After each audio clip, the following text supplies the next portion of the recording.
Hello students, so let's start part 9th of chapter 4, carbon and its compounds.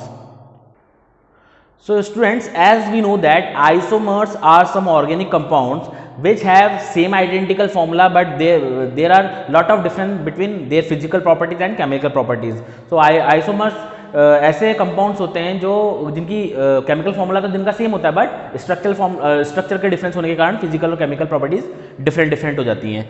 So let's discuss an example depends on the topic of isomers. So write the structural formula of all the isomers of an alkane with 6 C atom.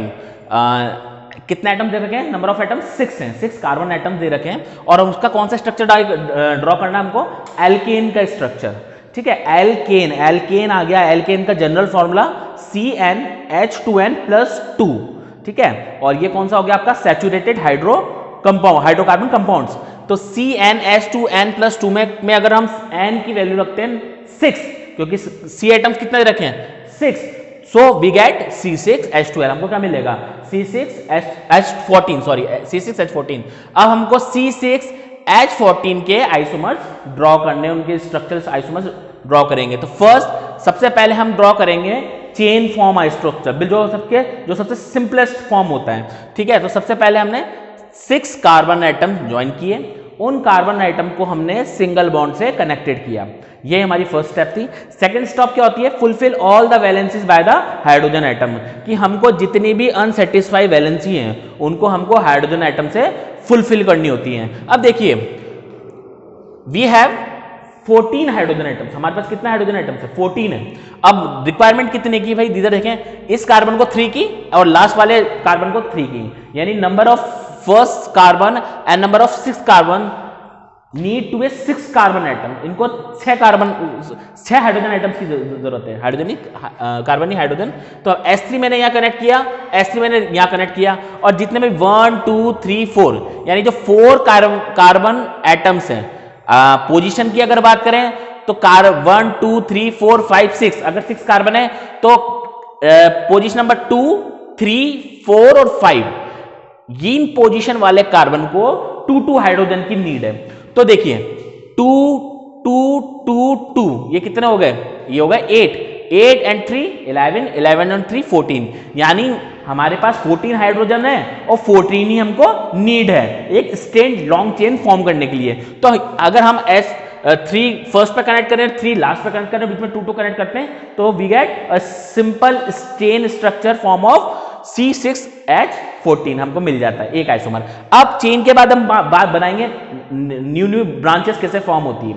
ठीक है, तो सबसे पहले मैंने branch के लिए 6 carbon की chain में से 5 रखूंगा और एक को मैं अटैच करूंगा, एक की ब्रांच बनाऊंगा. तो मैंने क्या करा? 1 2 3 4 5 कार्बन एज इट इज रखा, एक कार्बन लिया और उसको कहां कनेक्ट कर दिया? सेकंड पोजीशन वाले कार्बन पर, और वही सिंगल बॉन्ड से. अब मैं इनकी अनसेटिस्फाइड वैलेंसी चेक करूंगा कि अनसेटिस्फाइड वैलेंसी है कितनी. फर्स्ट वाले को कितना चाहिए भाई? अगेन 3. जो मैंने ब्रांच में कनेक्ट किया है उसको भी 3 चाहिए, और फिफ्थ यानी 1 5th और जो मेरी ब्रांच है इन सबको तो 3 की रिक्वायरमेंट है. तो 3 3 9 हाइड्रोजन तो यहां हो गए. अब मेरे पास अवेलेबल कितने? 6. तो क्या चेक करूं? मेरे पास 6 अवेलेबल से हो जाएगा काम. यहां पर चेक करता हूं तो 1 2, इसको 2 की रिक्वायरमेंट है तो यहां S2 लगा दिया. थर्ड वाले को 1 2 और इसको 2 की रिक्वायरमेंट है, यहां 2 का लगा दिया. और जिसपे मैंने ब्रांच कनेक्ट की है उसमें देखिए 1 2 3, तो इसको कितने हाइड्रोजन की नीड है अनसेटिस्फाइड वैलेंसी कंप्लीट करने के लिए? ओनली 1. तो मैंने यहां पर 1 ऐड कर दिया. अब नंबर ऑफ हाइड्रोजन काउंट करूं तो 3 6 9 11 13 एंड 14. तो ये भी मेरा एक कंप्लीट आइसोमर ब्रांच फॉर्म में प्रिपेयर हो गया. ठीक है, अब here 5 carbon atoms are in straight line and 1 in branch at second carbon atom. अब मैं इसके नए और ब्रांचेस के आइसोमर्स फॉर्म करूंगा. नए स्ट्रक्चर के क्या हो सकते हैं देखते हैं, चेक करते हैं. अब मैं इस सेकंड पोजीशन वाले कार्बन को चेंज करके इसकी पोजीशन थर्ड पे अटैच करके देखता हूं. अब जैसे मैंने वही 5 की चेन रखी, 5 के बाद मैंने इसको थर्ड पे अटैच कर दिया. थर्ड पे अटैच करने के बाद अब वापस हाइड्रोजन की वैलेंसी चेक करेंगे. ठीक है, 3 3 3 2 2H. अगर ये मैं नंबर ऑफ हाइड्रोजन इस तरीके से फॉर्म करता हूं तो भी एक ब्रांच आइसोमर फॉर्म हो रहा है. और देखिए चेन और दोनों ब्रांच में के अंदर स्ट्रक्चरल फॉर्मूला एक दूसरे बिल्कुल डिफरेंट है। अब इसको हम और तरीके से मॉडिफाई कर सकते हैं। कैसे कर सकते हैं? अब पहले हमने एक कार्बन को ब्रांच बनाई, एक कार्बन की, अब हम यूज लेंगे 2, क्योंकि अगर हम इस कार्बन को 4th पे करेंगे तो ये बिल्कुल इसका रिवर्स हो जाएगा। मैं इसको उठाकर अगर मैं इसको यहां प्लेस कर दूंगा तो इसमें और इसमें कोई डिफरेंस नहीं होगा। चाहे मैंने नंबरिंग यहां से कर रखी है और अगर नंबरिंग यहां से करूंगा तो भी बात एक ही पड़ेगी। इसलिए अब मैं इसको 4th पोजीशन बना के एक नया आइसोमर नहीं बनाऊंगा। मैं क्या करूंगा, अब एक ब्रांच की जगह मैं 2 कार्बन की अलग अलग ब्रांचेस लूंगा। तो मैंने अब 5 की जगह कितना कार्बन एटम्स कंसीडर किए? 4, और उनको किससे लिंक्ड किया? सेल्फ लिंक किया सिंगल बॉन्ड से, और सबकी अब हाइड्रोजन वैलेंसी फुलफिल करी। So we get this structure CH3 CH CH CH3 और 2 कार्बन CH3 CH3 ब्रांच में मिल जाएंगे। So here branches are at C second and C3 atoms. Now its 5th structure.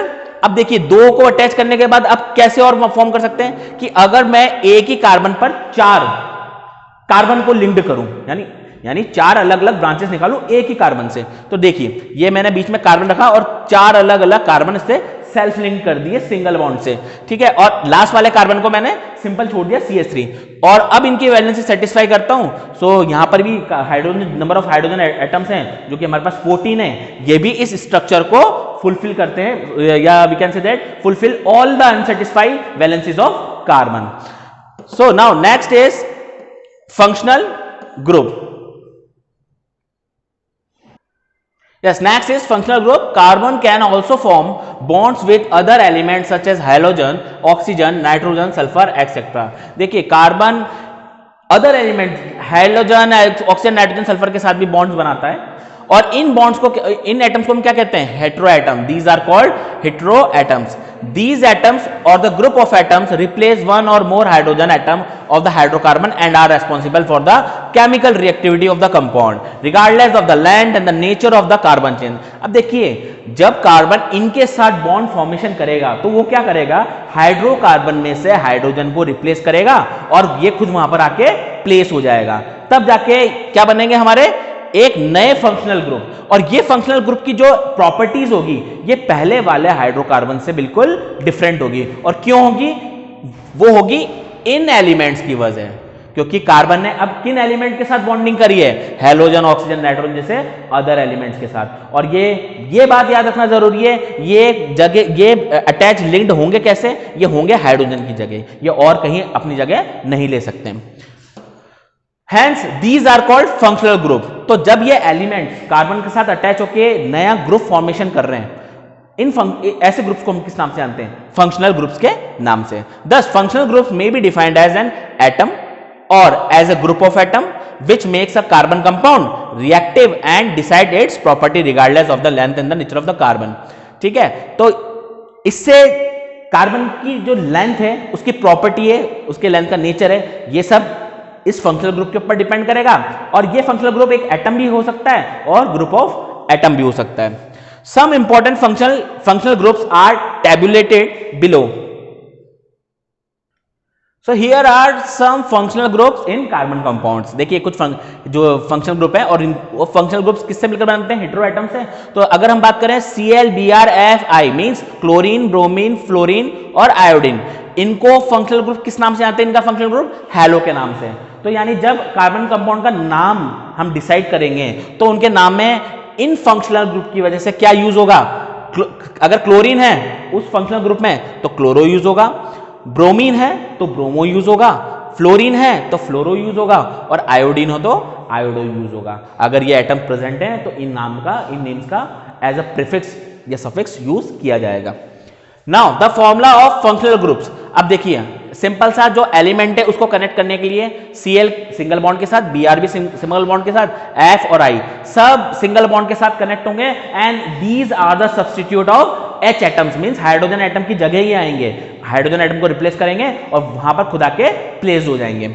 Now next hetero atom की बात करें तो हम oxygen. अब देखिए ये इंपॉर्टेंट है, ऑक्सीजन के जितने भी फंक्शन ग्रुप्स हैं like first alcohol, aldehyde, ketone और कार्बोक्सिलिक एसिड, तो इनके जो स्ट्रक्चर है ये आपको ध्यान में रखने हैं कि alcohol is represented by single bond OH with single bond, aldehyde is represented by single bond CHO, ketone is represented by single bond C double bond O, ठीक है, and carboxylic acid is represented by single bond C double bond single bond with OH. So there is a lot of difference between the aldehyde and ketone because CHO और COH, CHO में ये सब single bond से connected है और carbonic oxide में ये C double bond के साथ कोई दूसरा एटम कनेक्टेड होगा और OH जो होगा वो सिंगल बॉन्ड के साथ कनेक्टेड होगा. तो आपको सभी स्ट्रक्चर्स को एज इट इज रिवीजन करना है और इनको लर्न करना है. So now next is homologous series, a series of similarly constituted compounds in which the member present have the same functional group and similar properties, and any two successive member in a particular series differ in their molecular formula by a CH2 unit is called homologous series. देखिए ऐसी series जिसमें जो उसके constitute compounds member हैं उनके functional group क्या हो, same हो, और उनकी केमिकल प्रॉपर्टीज भी क्या हो, वो भी सेम हो, बट अल्टरनेटिव उन मेंबर्स के बीच में कितना डिफरेंस हो, CH2 का. अगर CH2 का अल्टरनेट डिफरेंस आता है तो ऐसे सीरीज को हम क्या बोलेंगे, मेंबर्स की सीरीज को क्या बोलेंगे हम, होमोलोजस सीरीज. For example CH4.